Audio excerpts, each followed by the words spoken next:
حضرت امام حسین رضی اللہ عنہ کی اولاد پاک کا مدینہ میں پہنچنا۔ لکھا ہے، حضرت عابد کے کہنے سے یزید نے نعمان بن بشیر کو حکم دیا کہ فوج ساتھ لے اور حضرت امام حسین رضی اللہ عنہ کے سر کو اور ان سب کو مدینہ میں پہنچا۔ نعمان نے بڑی تعظیم کے ساتھ سب کو مدینہ میں پہنچا دیا۔ مدینہ کے لوگ بڑے چھوٹے سب تعظیم کے لیے شہر سے باہر آئے تو کیا دیکھتے ہیں کہ سب شہزادیاں بے قراری سے رو رہی ہیں اور حضرت امام حسین رضی اللہ عنہ کا سر مبارک موجود ہے۔ یہ غم بھرا حال دیکھ کر سب کے سب مل کر روتے رہے اور تمام شہر میں غم کا اندھیرا چھا گیا۔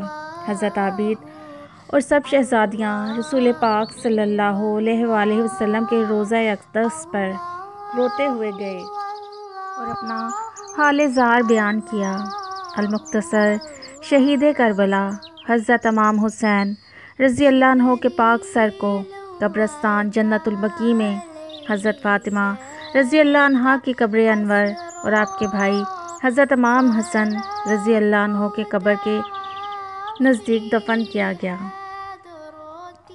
حضرت امام حسین رضی اللہ عنہ اور یزید میں رشتہ داری۔ لکھا ہے کہ عبد مناف کے گھر میں دو لڑکے پیدا ہوئے جو جڑواں تھے اور دونوں کے ماتھے جڑے ہوئے تھے۔ ایک کا نام ہاشم اور دوسرے کا نام امیہ رکھا۔ زندگی سے ہاتھ اٹھا کر تلوار سے ماتھے جدا کیے گئے۔ خدا کی قدرت سے دونوں بھائی زندہ رہے۔ ایک عرب کے نجومی نے سن کر کہا کہ اچھا نہ کیا جو تلوار سے کاٹ کر ماتھے جدا کیے، اب ہمیشہ ان میں اور ان کی اولاد میں تلوار چلا کرے گی۔ بس ایسا ہی ہوا کہ ہاشم میں اور امیہ میں خوب تلوار چلی اور ہاشم نے امیہ کو مکہ سے نکال دیا۔ پھر ہاشم کے گھر میں عبد المطلب اور امیہ کے یہاں حرب پیدا ہوئے، ان دونوں میں بھی تلوار چلی۔ پھر عبد المطلب کے یہاں ابو طالب اور حرب کے یہاں ابو سفیان پیدا ہوئے، ان میں بھی تلوار چلی۔ پھر ابو طالب کے یہاں حضرت علی رضی اللہ عنہ اور ابو سفیان کے یہاں حضرت معاویہ پیدا ہوئے، ان میں بھی خوب تلوار چلی۔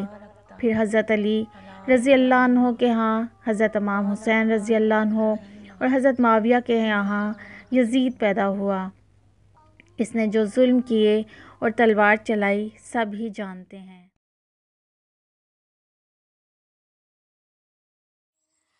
اللہ